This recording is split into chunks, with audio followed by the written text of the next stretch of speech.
अस्मद्गुरुपरमगुरून् यतिवरपूर्णौ सयामुनं रामं पद्माक्षनाथषडजित्सेनेशरमारमापतीन् वन्दे बृन्दावनचरं वल्लवीजनवल्लभं जयन्ती सम्भवं धाम वैजयन्ती विभूषणं श्रीमान् वेङ्कटनाथार्यः कवितार्किकेसरी वेदान्ताचार्यवर्यो मे सन्निधत्तां सदा हृदि நமக்கு நம்முடைய தன்மை அனன்யாதாரன் அனன்ய பிரயோஜனன் அனன்ய சரணன் அப்படின்ற தன்மை சரீராத்ம பாவத்தினால நமக்கு சித்திக்கிறது. இதை எப்படி தெரிஞ்சுக்கிறது அப்படின்னா சர்வம் அஷ்டாட்சராந்தஸ்தம் அப்படின்ற திருவஷ்டாட்சரத்தை கொண்டு தெரிஞ்சுக்கிறோம். அந்த திருவஷ்டாட்சரத்தை கொண்டு அது சூக்ஷ்மமாக இருக்குது, பெரிய உருவை காட்டக்கூடிய சிறிய கண்ணாடி போல் இருக்குது. அப்படி சூக்ஷ்மமாக அது உள்ளே கொண்டிருக்குதுன்னா அந்த ஆச்சாரியால் நமக்கு விளக்கினபடி ஞாபகம் வச்சுக்கிறதுக்கு தேசிகனுடைய ஆச்சாரியராகவும் மாத்துலராகவும் இருக்கக்கூடிய கிடாம்பி அப்பிள்ளார் அதுக்கு ஒரு வழி சொல்லியிருக்கார். அந்த வழிபடிக்கு சுவாமி தேசிகன் அதை நமக்கு கருணை கூர்ந்து சாதிச்சிருக்கார். அதில் இப்போ நாம் அந்த உதாரணம் சாதிச்சாரே வழி, அந்த வழியில் இப்போது நாம் எதுவரையில் நாம் பார்த்துருக்கோம் அப்படின்னு சொன்னால் பிரணவார்த்தத்துக்கு பார்த்துருக்கோம். பிரணவார்த்தத்தில் அந்த உகாரம் 2 யோஜனை, ஒன்று அவதாரணார்த்தமாக இருக்கக்கூடிய ஒன்லின்னு சொல்கிறவன் அது, இன்னொன்று அகாரம் எப்படி விஷ்ணு வாச்சகமோ அதுபோல் ஊன்றதும் கூட லக்ஷ்மி வாச்சகமானதுனால அதுக்கு அனமாதிரி அர்த்தம் சொன்னால் எப்படி சொல்லணும், அதுக்கு எப்படி ஞாபகம் வச்சுக்கணுன்றதுக்கு அந்த 2 விதமாகவும் சாதித்தார்.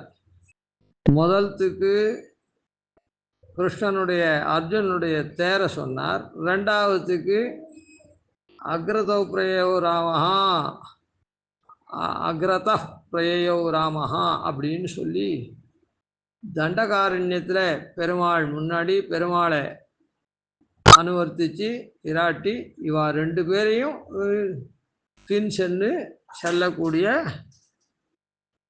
லக்ஷ்மணன் அதை உதாரணமாக காட்டினார். நமசப்தார்த்தத்துக்கு கோசல ஜனபத ஜந்துக்களையும் சக்கரவர்த்தி நமசப்தார்த்தத்துக்கு பரதாழ்வானுடைய சத்ருகாழ்வானுடைய விற்த்தாந்தத்தில் சொல்லி அது மூலமாக நமசப்தார்த்தத்தை தெரிஞ்சுக்கணும் அப்படின்னு சொன்னார். நாராயண சப்தார்த்தத்தில் 2 பங்கு, 2 விதம். ஒன்று தத்புருஷ சமாசத்தினாலேயும் ஒன்று பகுபிரீ சமாசத்தினாலேயும் ஏற்படக்கூடியதான நாரங்களுக்கெல்லாம் இருப்பிடம் நாராயணனும் நாரங்களெல்லாம் நாராயணனுக்கு இருப்பிடமாக இருக்குது அப்படின்னும் சொல்லக்கூடியதான விஷயத்துக்கு கோசல ஜனபத ஜந்துக்களையும் சக்கரவர்த்தி திருமகனையும் உதாரணமாக சொன்னார். இப்போ நாராயணான்னு பொதுவில் 3 பதம் இருந்தால் கூட பிரணவம் நமசப்தம் நாராயணாயா அப்படின்ற சப்தம் இருந்தால் கூட நாராயண சப்தம் மாத்திரம் இல்லை, அதுக்கு மேலே ஒரு விபக்தி ஏறி இருக்குது நாராயணாயா அப்படின்னு. அதனால் அது விபக்தியோடு கூடின பதமானதுனால அந்த விபக்திக்கும் அர்த்தம் சொல்லணும். அந்த விபக்திக்கு அர்த்தம் சொன்னதை எப்படி ஞாபகம் வச்சுக்கிறது அப்படின்றதையும் சாதிச்சிருக்கார். அதுக்கு உதாரணம் அந்த விபக்திக்கு என்ன அர்த்தம் அப்படின்னா அது நாராயணாயா அப்படின்றது 4ஆம் வேற்றுமை. அவன் பொருட்டு அப்படின்னு அர்த்தம், நாராயணனின் பொருட்டு. கீழையே பிரணவார்த்தத்தை சொல்லச்சேவே அந்த பிரணவமான ஒரு எழுத்து 3 எழுத்தினுடைய சேர்க்கை, 3 எழுத்தும் 3 பதம். அதனால் அது ஒரு வாக்கியமாகுது. அதனால் ஆ ஊ மா அப்படின்ற பதத்துக்கு அர்த்தம் சொல்லச்சே அந்த அந்த இடத்துல ஒரு சந்தி இருந்தால் தான், அதாவது ஒரு விபக்தி இருந்தால் தான் அது பூர்ணார்த்தமாக, அதாவது வேதத்துக்கு அனுகுணமாக, வேதாந்தங்களில் சொல்லப்பட்டதுக்கு அனுகுணமாக வரும். அதனால் அந்த இடத்துல 4வது விபக்தி இருக்கணும். அது மறைஞ்சிருக்குது லுப்த சதுர்த்தி. அது சந்தியில் அந்த விபக்தி போயிடுதுன்னு. அப்போ அந்த இடத்துல 4ஆம் விபக்தி தான் அது சரியாக இருக்குது அப்படின்னு அங்கே தீர்மானம் பண்ணிட்டதுனால, லுப்த சதுர்த்தி தான் அங்கே இருக்குதுன்றதுனால, அந்த சதுர்த்திக்கு என்ன அர்த்தம்? ஆ அப்படின்ற இடத்துக்கு மேலே அந்த லுப்த சதுர்த்தி இருக்குது. விஷ்ணு, விஷ்ணுவுக்கு, விஷ்ணுவின் பொருட்டு அப்படின்னு அர்த்தம் ஆயிடுது. இங்கே மறுபடியும் அதே சதுர்த்தியை மந்திரம் சொல்கிறதுன்னு சொன்னால், மந்திரம் சுருங்க காண்பிக்கக்கூடியது. எல்லா விஷயத்தையும் தன்னுள்ள சுருக்கமாக அடக்கின்றது. அப்படி இருந்துச்சே சொன்னத்தையே திருப்பி திருப்பி சொல்லுமா? சொல்லாது. அதனால் இந்த சதுர்த்திக்கு அப்போ அதனுடைய கருத்து என்ன, மந்திரத்தினுடைய உள்ளர்த்தம் என்ன அப்படின்னு சொன்னால், ஏற்கனவே ஆன்றது எம்பெருமான சொல்லக்கூடிய பதம்னு தெரிஞ்சது. அதை தான் இந்த இடத்துல 3வது பதம் நாராயணன் அப்படின்னு விசதீகரிச்சுது. நாரங்களுக்கு அயனமாகவும் நாரங்களை அயனம் உடையவன்னு சொல்லித்து. அதனால் இப்போது அவன் பொருட்டு அப்படின்றது இங்கே நாராயணன் பொருட்டுன்னு மறுபடியும் சொல்கிறதுன்னா, நாம் ஒருத்தருடைய பொருட்டாக இருக்கோம் அப்படின்னா நாம் என்ன பண்ணுவோம்? அவருக்கு அவர் விரும்பின வழியில் நாம் காரியத்தை செய்து கொடுப்போம். ஒருத்தருக்கு பொருட்டாக தான், ஒருத்தர் பொருட்டு நாம் இருக்கோம் அப்படின்னு சொன்னால் அவருக்கு காரியம் செய்து கொடுப்போம். காரியம் செய்து கொடுக்கறதுன்னா அப்படி வெறுமை நமக்கு தோணப்படி இல்லை, அவர் விரும்பினபடி காரியம் செய்து கொடுக்கறது. அதனால் இந்த இடத்துல கைங்கரியம் விவக்ஷிதம். இந்த நாராயணாயா அப்படின்ற சப்தத்துக்கு அதான் அந்த ஆயான்ற விபக்திக்கு அது காட்டக்கூடியது என்னன்னா, எம்பெருமானுடைய கைங்கரியத்தை சொல்கிறது. அந்த கைங்கரியம்ன்றது எப்படிப்பட்டது அப்படின்னு சொன்னால், முதல் பதத்துலேயும் 2ஆம் பதத்துலேயும், அதாவது பிரணவத்திலையும் நமஸ்லையும் காட்டப்பட்டது என்ன அப்படின்னா, பாரார்த்திய பாரதந்திரியம் அப்படின்னு. பாரார்த்தமும் எம்பெருமான் பொருட்டும் எம்பெருமான் வசமாகவே இருக்கிறதும் சொல்லப்பட்டது. பாரார்த்தியம் பாரதந்திரியம். அதனால் அதனுடைய காஷ்ட கைங்கரியம். அவன் பொருட்டு இருக்கேன்னு வெறுமை சொல்லிட்டு அவர் பின்னால் சுற்றிகிட்டே இருந்தால் போருமா? போராது. ஆனால் அதனுடைய எல்லை தான், அதனுடைய உயர்ந்த நிலைமை என்ன? கைங்கரியம். அந்த கைங்கரியத்தை இந்த ஆயான்ற சப்தம் காட்டுறது. அப்படி காட்டச்சே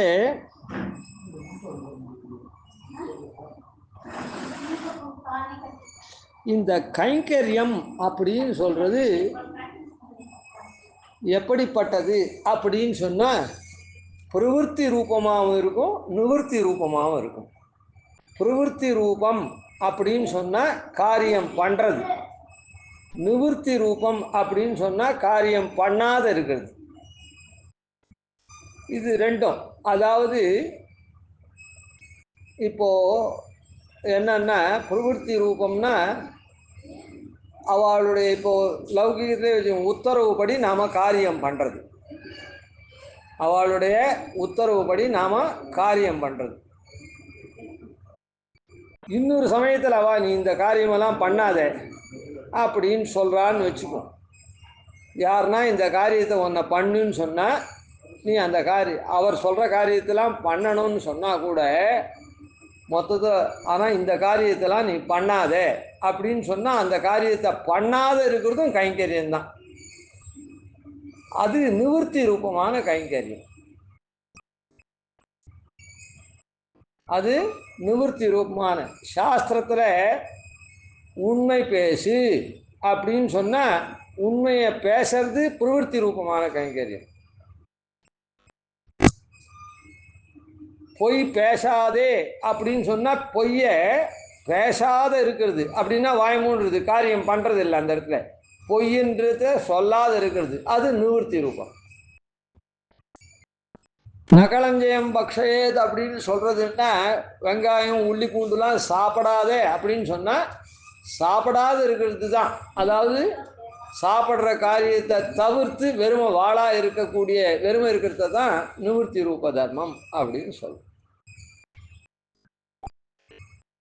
ஏன் அப்படின்னு சொன்னால் பிரவருத்தி மாத்திரம் கைங்கரியம் இல்லை, நிவர்த்தியும் கைங்கரியம் தான். ஏன்னா அவளுக்கு என்ன பிடிக்குமோ கிங் கரோமி அப்படின்னு கேட்டு பண்ணுறது தான் கைங்கரியம். அவளுக்கு என்ன பிடிக்குமோ, ஒருத்தருக்கு பிடிக்கும் என்னது புளியோரை பிடிக்கும்னா அவளுக்கு புளியோரை பண்ணி சாய்க்கிறோம். ஒருத்தருக்கு அது ஒத்துக்காதுன்னு சொன்னால் அதை பண்ணாத விட்டுடுறோம். இல்லைன்னா அதை பண்ணி அவள் நிர்பந்தப்படுத்தினோன்னா அது கைங்கரியமாகாது. அதனால் அது போல தான் கைங்கரியம்ன்றது ரெண்டு விதமான கைங்கரியம், பிரவருத்தி ரூபம் நிவர்த்தி ரூபம்.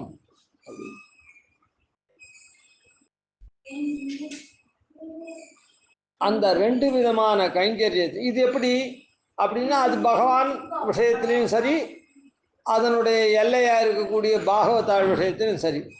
பாகவதாள் சொல்கிற மாதிரி காரியம் பண்ணுறது, பாகவதாள் வாண்டான்னு சொல்கிறத பண்ணாத நிறுத்துறது. இப்படி இதுக்கு உதாரணம் அப்புள்ளார் என்ன சாதிச்சிருக்கார் அப்படின்றத சுவாமி தேசிகன் என்ன சாய்க்கிறார் அப்படின்னா, பூர்வ பதத்வயத்தில் தோற்றின காஷ்டா பிராப்த பாரார்த்திய பாரதந்திரங்கள் பேரணியாக திருத்தீய பதத்தில் சதுர்த்தியில் கருத்திலே பிரார்த்தனீயமான சேஷியுகந்த கைங்கரியத்தை இளைய பெருமாளுடையவும் இவருடைய அவதார விசேஷமான திருவடி நிலையாழ்வாருடையவும் பிரவருத்தி நிவர்த்திகளிலே தெளிவது அப்படி.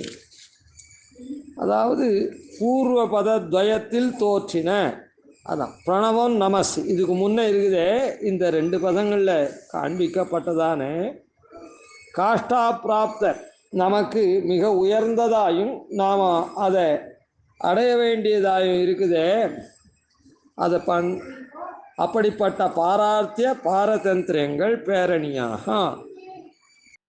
பாரார்த்திய பாரதந்திரங்கள் அது எப்படி இருக்கணும் கைங்கரியம் அப்படின்னா, நமக்கும் லாபகரமாக இருக்கா மாதிரி இல்லை. பாரார்த்தியம் அவா பொருட்டே இருக்கணும், அவா பொருட்டு தான். ஆனால் நம்ம இஷ்டத்துக்கு அது இல்லை, பாரதந்திரியமாகவே இருக்கணும். அப்படி இருக்கிறது தான் நமக்கு காஷ்டா பிராப்தமான பாரார்த்திய பாரதந்திரங்கள். அப்படிப்பட்டதான கைங்கரியம் தான் நமக்கு மிக உயர்ந்த புருஷார்த்தம். நம்ம இஷ்டத்துக்கு நாம் கைங்கரியம் பண்ணுறது கைங்கரியம் ஆகாது. இல்லைன்னாலும் அது கைங்கரியம் ஆனாலும் அது உயர்ந்ததான கைங்கரியம் ஆகாது. அவர்களுக்கு என்ன மாதிரியோ அவளுக்காகவே அவர்களுக்கு கீழ்பட்டே நம்ம கைங்கரியம் பண்ணணும். சரி, இந்த பாரார்த்திய பாரதந்திரங்கள் பேரணியாக அப்படின்னு சொன்ன, அதாவது இப்போ ஒரு ஊர்வலம் போகிறா அப்படின்னு சொன்னால் ஏதோ ஒரு விஷயத்தை லோகத்துக்கு தெரிவிக்கிறதுக்காக ஊருக்கு போகிறா, தான் ஊர்வலம் போகிறா. அந்த ஊர்வலத்துக்கு மூலபலம் வேணும். அந்த ஊர்வலத்துக்கு மூலபலம் வேணும். யார் இந்த ஊர்வலத்தை நடத்துகிறா அப்படின்னு சொன்னால், அந்த இடத்துல ஏதோ இந்த தெருவில் இருக்கிற ஒருத்தர் நடத்துகிறான் அப்படின்னு சொன்னால் என்ன ஆகும்? அவனே ரொம்ப ஒன்றும் இல்லை, இது அவன் ஊர்வலம் நடத்தினா அது அந்த ஊர்வலத்துக்கு ஒரு மதிப்பு இல்லை. அதாவது அந்த ஊர்வலத்தில் எதுக்காக ஊர்வலம் பண்ணுறாலோ அந்த கொள்கைக்கு மதிப்பு இல்லாத. அதே இந்த ஊர்வலத்தையே ராஜா தலைமை ஏற்று நடத்துகிறார், ராஜானா தலைவர், ஊர் தலைவர் தலைமை ஏற்று நடத்துகிறார் அப்படின்னு சொன்னால் அப்போ என்ன இருக்கும்? ஓ, அவ்வளோ பெரியவர் இது பண்ணுறார், அதனால் இது நல்ல கொள்கை, அந்த கொள்கையை பரப்புறதுக்காக இந்த மாதிரி பண்ணுறா காட்டுறதுக்காக அப்படின்னு அதுக்கு ஒரு உயர்ந்த தன்மை வரும். அது நடத்துகிறவன் சாமானிய ஆசாமியாக இருந்தால் அதுக்கு ஒன்றும் பெருமை, சாமானிய பெருமை தான் இருக்கும். அதனால் பேரணியாக இந்த காஷ்டா பிராப்தங்களாக இருக்கக்கூடிய பாராத்திய பாரதந்திரியமான கைங்கரியம் இருக்குதே, அது தான் அதுக்கு மூலபலம். அப்படி மூலபலம் அப்படின்னு சொன்னால் அப்போ அது வசத்தின்னு அர்த்தம். அந்த வசதி அது எங்கே காண்பிக்கிறது? திருத்தீய பதத்தில் சதுர்த்தியில் கருத்திலே. திருத்தீய பதத்தில் சதுர்த்தியில் காண்பிக்கிறது. சதுர்த்தியில் என்ன சொல்கிறது? அவன் பொருட்டுன்னு தானே சொல்கிறது. எங்கே கருத்து அதான் எங்கே அந்த மாதிரி கைங்கரியம்னு சொல்கிறதுன்னா இல்லை. அந்த நாராயணாயா அவன் பொருட்டு அப்படின்னு சொல்கிறத ரெண்டாவது தடவை சொல்கிறதோல்ல ஒரு மந்திரத்தில் திருவஷ்டாட்சரத்தில். அதனால் அதனுடைய கருத்துன்னா உள்ளர்த்தத்தில் தான் இது தெரியறது. மேலெழுந்து வாரி அவன் பொருட்டு, அவன் பொருட்டு என்ன பண்ணான்? அவன் பொருட்டு அங்கேயே உட்காந்துட்டு சாப்பிட்டு இருக்கிறது தான் இவன் காரியமா? அவனுக்கு ஒன்றும் காரியம் பண்ண வேணாமா? அதான், அதனால் அது கருத்தில் தெரியுது. சதுர்த்தியில் கருத்திலே பிரார்த்தனீயமான சேஷியுகந்த கைங்கரியத்தை, அதான் அந்த கருத்தில் என்ன தெரியுது? நம்ம இஷ்டம் இல்லை, பாரார்த்திய பாரதந்திரியம். அதனால் பிரார்த்திக்கணும். அந்த பிரார்த்தனீயமான கைங்கரியம், அந்த கைங்கரியம் எப்படி இருக்கணும்? பரார்த்தமாகவே இருக்கணும், பாரதந்திரியமாக இருக்கணும், பரார்த்தமாக இருக்கணும்.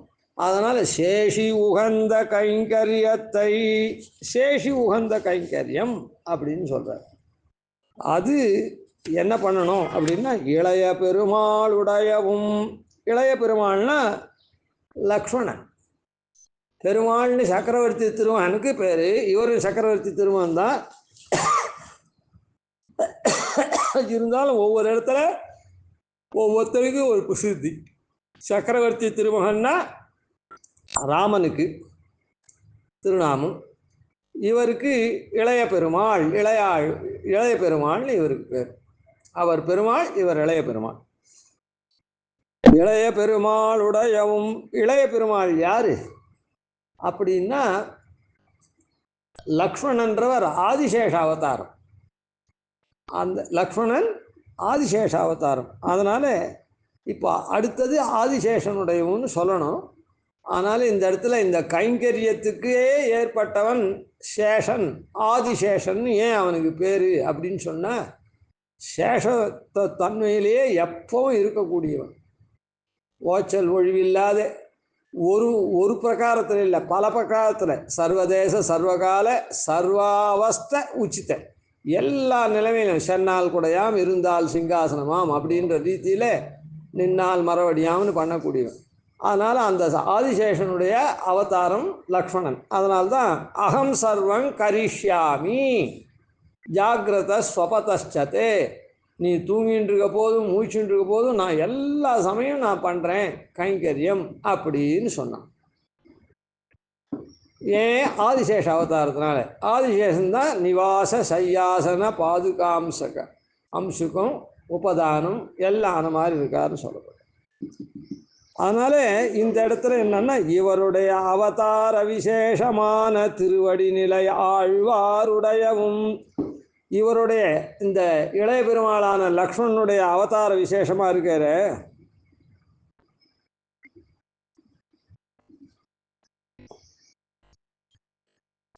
லக்ஷ்மணன் ஆதிசேஷ அவதாரம். இவருடைய என்ன இந்த லக்ஷ்மண அவதார விசேஷமான திருவடி நிலை ஆழ்வாருடையவும். லக்ஷ்மணனுடைய அவதார விசேஷம் யாரு? லக்ஷ்மணன் யாருடைய அவதாரம்? ஆதிசேஷ அவதாரம். இதே மாதிரியே அந்த அவதார விசேஷமான இன்னொருத்தர் யார்? பாதுகை. திருவடி நிலை ஆழ்வாருடையவும், அந்த திருவடி நிலையில் இருக்கக்கூடியவர். ஆழ்வார்னு சொல்கிறாரு. எப்படி என்ன ஆழ்வார்? இந்த 10 ஆழ்வாரா 12 ஆழ்வாரான்னா அப்படி இல்லை, ஆழ்ந்து இருக்கக்கூடியவோ ஆழ்வார். ஏன்னா பாதுகை எப்போவுமே என்னது,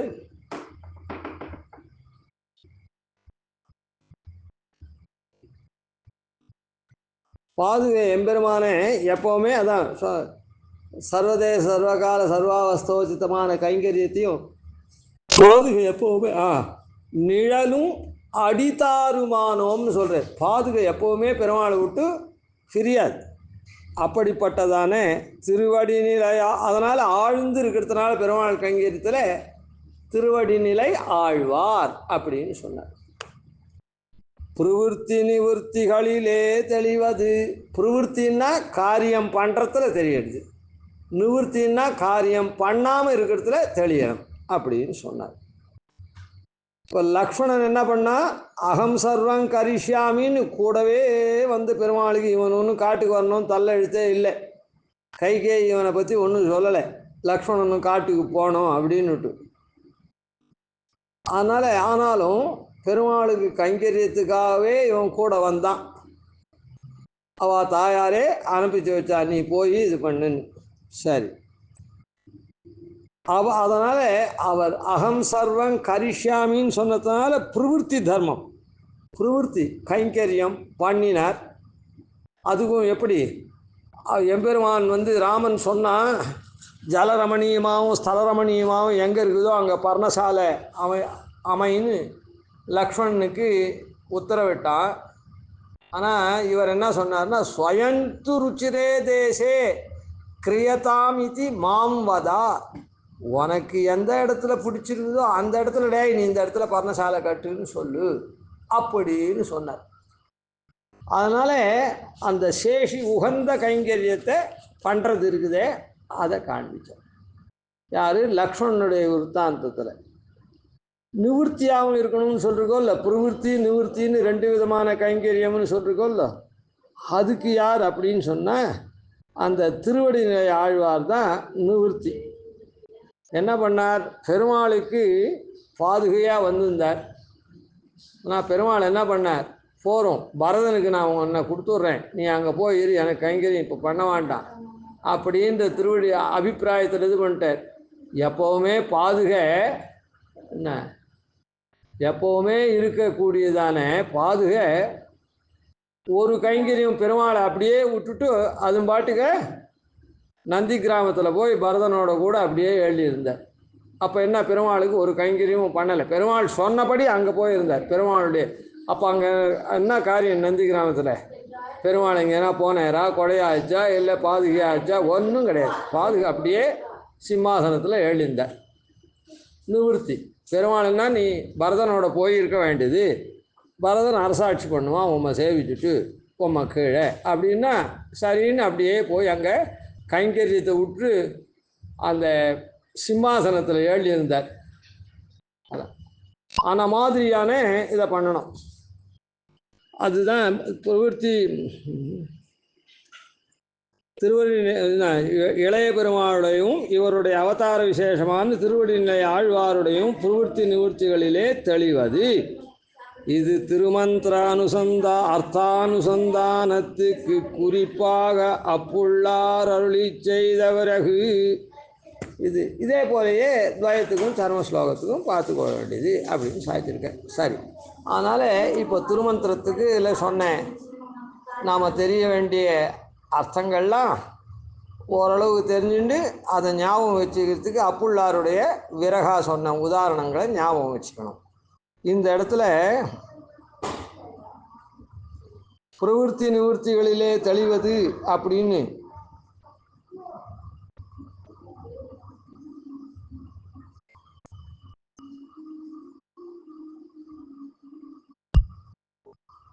இந்த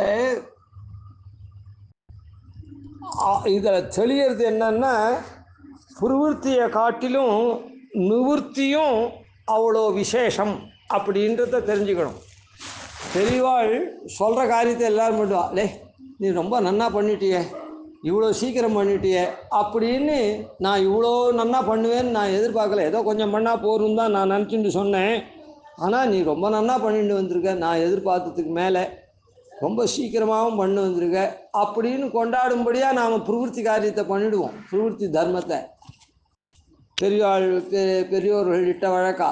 ஆனால் நிவர்த்தி தர்மத்தில் வரைச்சே நீ கொஞ்சம் வாய்மூன்ற, நான் இந்த காரியத்தை எப்படியோ பார்த்துக்கிறேன் அப்படின்னு சொன்னேன். இல்லை இல்லை,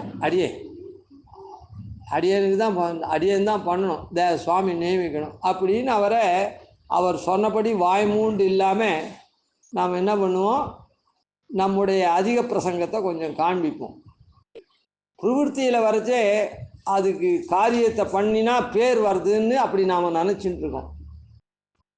வாண்டாம் காரியம் நீ பண்ண வேணான்னு சொல்லச்சே இருந்தால், ஐயோ நாம் காரியம் பண்ணலைன்னா நமக்கு ஒன்றும் கிரெடிட்டே வராதே, பேரே வராதே அப்படின்னு நாம் எதனா காரியம் பண்ணணும்னு துடிப்போம். ஆனால் நிவர்த்தியிலையும் அந்த மாதிரி இருக்கணும். அதுக்கு சுவாமி ஒரு விற்த்தாந்தம் சாய்ச்ச என்ன, அந்த விற்த்தாந்தத்தை உங்களுக்கு சொல்கிறேன். ஏற்கனவே சில சமயம் சொல்லியிருக்கேன், இப்போ இந்த இடத்துல அதை ஞாபகப்படுத்துகிறேன். அது என்ன அப்படின்னு சொன்னால், புத்தங்கோட்டம் சுவாமி அப்படின்னு ஒரு மகான் எழுந்தொழியிருந்தார். அவர் இஞ்சிமோட் ஐசிங்கருக்கு சமகாலத்தில் இஞ்சிமோட் ஐசிங்கர் ஸ்வர்ணம் சுவாமிகிட்ட பல நாள் காலக்ஷேபம் பண்ணுச்சு. அவரும் கடைசி காலத்தில் இஞ்சிமோட் ஐசிங்கர் காலக்ஷேபம் பண்ணுற சமயத்தில் அந்த ஸ்ரீமுஷ்ண சுவாமிகிட்ட காலக்ஷேபம் பண்ணவர். இஞ்சிமோட் ஐசிங்கருக்கு ரொம்ப அணுக்கரும் கூட. இப்படி இருக்கிற சுவாமியே ஸ்ரீரங்கத்தில் அவர் கொஞ்சம் ஆட்யர், வசதி உள்ளவர் வச்சுக்கோமே. இவர் ஐசிங்கர ஸ்ரீரங்கத்தில் போய் தண்ட சமர்ப்பிக்க ஏழினார். சுவாமி தான் சின்ன பையனாக இருக்குது. அப்போது ஐசிங்கரை சேவிச்சா விட்டு, ஐசிங்கருக்கு ரொம்ப வேண்டிப்பட்ட மகான் பெரியவர் இருக்கார் புத்தங்கோட்டம் சுவாமி, அவரையும் போய் சேவிக்கணும், சேவிச்சுட்டு வரணும்னு ஐசிங்கர் தசாவதாரம் சந்தில் எழுந்தார். அவர் எங்கேயோ ஸ்ரீரங்கத்தில் உள்ள சித்திர வீதியிலையோ உத்திர வீதியிலையோ எங்கேயோ எழுதிருக்கார். அந்த திருமாளிகைக்கு போய் தண்டம் சமைச்சிட்டு வரணும்னு அங்கே போனார். அவர் கொஞ்சம் வசதி படைத்தவரானதுனால ஆற்றுல கூடம், அந்த கூடத்தில் ஒரு ஊஞ்சல் இருந்து தான் அதில் எழுந்தாராம். வசதி படைத்தவரானதுனால பக்கத்தில் பெஞ்சும் இருந்துருக்குது. ஊஞ்சல் நடுவில் கூடத்தில் இருந்தால் ஒரு ஓரமாக பெஞ்சும் இருந்தது. அந்த சுவாமியை போய் இவர் தண்டம் சமர்ப்பித்தார். தண்டம் சமர்ப்பிக்கிறது தான் சேவிக்கிறது. சேவித்தார், விழுந்தெழுந்து சேவித்து அபிவாதம் பண்ணார். சுவாமி உடனே இவர் வந்திருக்கவர் யார், சின்ன பையன்தான், ஆனால் ஐசிங்கருடைய திருப்பேரனார். அதனால் அந்த ஒரு இருக்கே ஜனித்வாகம் வம்சே அப்படின்னு ஒரு பெரிய சந்ததியில் தோன்றிருக்கவர் அப்படின்ற ஒரு பெருமை இருக்கிறதுனால அந்த பெருமையை அந்த சுவாமி கணிசித்து, சின்ன பையனாக இருந்தால் கூட நீ இந்த பெஞ்சில் உட்காந்துக்கோ அப்படின்னு சொன்னாராம். அபியாதியான விட்டு ஏதோ பேசுறதுக்காக, சில விஷயங்களை விசாரிக்கிறதுக்காக. அவள் விசாரித்தா என்ன விசாரிக்க போகிறா, நீ என்ன எங்கே என்ன வாசிக்கிற எது எப்படி அதெல்லாம் விசாரிப்பாளாக இருக்கும். அப்போது இவர் அடியேன் நான் நின்றுட்டே இருக்கேன் அப்படின்னு, இல்லை நீ உட்கார் அப்படின்னா கீழே உட்கார்றேன் அப்படின்னு, இல்லைப்பா மேலே உட்காரு அப்படின்னா மறுபடியும் இல்லை இல்லை இருக்கட்டும் இருக்கட்டும் இருக்கட்டும் இருக்கட்டும் அப்படின்னு சாச்சாராம். சுவாமி சின்ன பையனாக இருந்துச்சு. உடனே அந்த சுவாமி சாச்சாராம், ஏன் நீ உட்கார மாட்டேன்ற, நான் சொன்னதை கேட்க மாட்டேன்றேன்னு. அதுக்கு சுவாமி சார், ஐயோ சுவாமி எவ்வளோ பெரியவர், நான் போய் இப்படி எதில் உட்காந்துருந்தா பெஞ்சில் அப்படின்னு. நான் பெரியவன் தான் நீ சொல்கிற, அப்போ பெரியவனாக இருக்கிற நான் சொன்னதை நீ கேட்க தானே கேட்கணும். நீ கேட்கலன்னா அப்போ நான் பெரியவன் நீ எப்படி ஒத்துண்டது ஆகும் அப்படின்ற மாதிரி சாச்சாரம். இதிலேருந்து என்ன தெரியுதுன்னா, இந்த பிரகரணத்தில் பெரியவா என்ன சொல்கிறாளோ, நீ இப்படி பண்ணு இப்படி பண்ணாதே அப்படின்னு, அதாவது நீ கீழே உட்காராதே அப்படின்னு சொல்லிட்டேன். மேலே உட்காருன்னு சொன்னார், அது பிரவருத்தி தர்மம். உட்காந்து கீழே உட்காராதே, அதாவது மேலே உட்காருன்னு சொன்னால் அதுக்கப்புறம் கீழே உட்கார பிரயத்தனம் விட்டால் உட்காராதேன்னு சொன்னால் அது உட்காராது இருக்கணும்.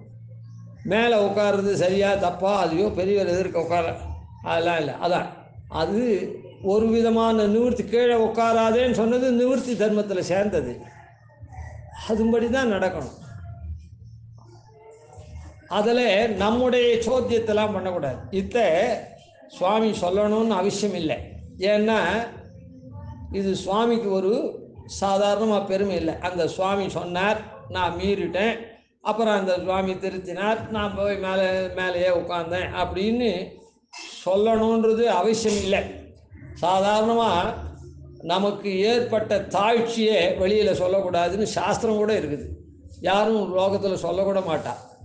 ஆனால் இதை சுவாமி சாய்க்கிறார்னா எதுக்காக சாய்ச்சிருக்கார் அப்படின்னு சொன்னால், இந்த விஷயம் இந்த மாதிரி பெரியவா சொல்கிறது அது எப்படி இருந்தாலும் அதுபடி பண்ணணும்.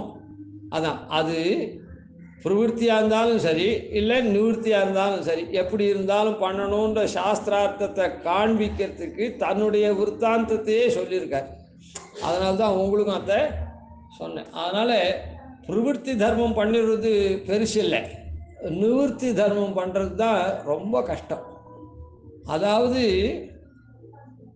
அன்னதானம் பண்ணுறோம் அப்படின்னா சர்வபூத்த சுகுர்த்தாக இருக்கணுன்றத ஒரு மாதிரி நாம் பண்ணிடுவோம். அதாவது பண்ணுறவாள் பண்ணாதவாள் இருக்கட்டும். அதே சர்வபூத தயா புஷ்பம் க்ஷமா புஷ்பம் விசேஷத்தான்னு சொல்லிச்சு. நீ பொறுமையை கடைப்பிடிக்கணும் அப்படின்னுச்சே அன்னதானம் பெருசாக பண்ணுவான். சர்வபூத சுகுர்த்தி எல்லாம் பசியும் பட்னியுமா இருக்கா, இந்த உற்சவத்துக்கு வந்துட்டு நாம் அஹோராத்திரம் சாதம் போட்டுட்டே இருக்கணும், இந்த உற்சவத்தில் வரவா பட்னியாக இல்லாத அப்படின்னு போடுவான். ஆனால் ஒருத்தனுக்கு ஏதோ ஒரு அவசரத்துக்காக க்யூவில் வராத கொஞ்சம் முன்ன வந்தான்னா உடனே எரிஞ்சு விழுவான். உனக்கு என்ன இவ்வளோ அவசரம், அது இது அப்படின்னு சொல்லிட்டு. அதாவது அந்த இடத்துல என்ன சொல்லிட்டு, பொறுமையை கடைப்பிடிக்கணும், அதாவது கோவப்படக்கூடாது அப்படின்றது. அப்போ கோவப்படாமல் இதெல்லாம் நிவர்த்தி தர்மம் தான் ரொம்ப கஷ்டம். அந்த மாதிரி நாம் இருக்கணும். அதுதான் இந்த திருமந்திரத்தில் காண்பிச்ச நாராயணாய அப்படின்ற பதத்தினால பிரவருத்தி தர்மத்தை ஒரு வழியாக நாம் பண்ணாலும் நிவர்த்தி தர்மத்தை பண்ணவே முடியாது. அதுக்கு வரைச்சி 1000 சந்தேகம் வரும். அதை பண்ணிட்டா நாம் ஏதோ டிஃபீட் ஆகிட்டா மாதிரி நாம் நினச்சிட்டு இருக்கோம், தப்பான வழியில் போயிட்டோம்னு சொல்லிட்டு. அப்படி கிடையவே கிடையாது. நிவர்த்தி தர்மத்தை பண்ணுறது தான் முதல்ல இது. அதனால் சரி, இந்த அப்புள்ளார் அனுசந்தித்த விறகே அதான் காட்டின விறக சுவாமி தேசிகன் சாதிச்சது நாம் அப்படியே ஓரளவுக்கு இது பண்ணோம். இதை ஞாபகம் வச்சுட்டா திருமந்திரார்த்தத்தை நாம் நல்லா தெரிஞ்சுட்டு தான் ஆகும். அது அப்பப்போ ஞாபகப்படுத்திக்கிறதுக்கு சௌகரியமாக இருக்கும். அதனால் சுவாமி தேசிகன் பின்னால் சாய்க்கிறார் ஒரு இடத்துல, கிளியை பழக்குவிக்குமா போலே பழக்குவித்துன்னு. அதாவது இந்த மந்திரார்த்தங்கள்லாம் சாஸ்திர ரீதியாக சப்தார்த்த ரீதியாக வியாக்கரணம் அது இது எல்லாம் சேர்ந்து நிருக்தம் அதெல்லாம் என்ன சொல்லிருக்கோ அதுபடி அர்த்தத்தெல்லாம் சாதிச்சுட்டு அதுக்கப்புறம் அதை ஞாபகவர்த்தம் வச்சுக்கிறதுக்காக இந்த மாதிரி ஒரு சுலபமான விற்த்தாந்தத்தை, கடினமாக இருக்கிற விற்த்தாந்தம் இல்லை, அந்த கிருஷ்ணனுடையும் ராமனுடையும் விற்த்தாந்தத்தை காண்பிச்சிருக்காரு. அதான் அதை சுவாமி தேசிகன் அதை ரொம்ப கொண்டாடுறார். கடைசி காலத்தில் இந்த மாதிரி அப்புள்ளார் என்னிடத்துல ரொம்ப இரக்கமாக இருந்தார் அப்படின்றது. அது எப்படி இருந்திருக்கார் அப்புள்ளார் அப்படின்றது இந்த விற்த்தாந்தம் ஒன்றுனாலே நாம் தெரிஞ்சுக்கலாம்.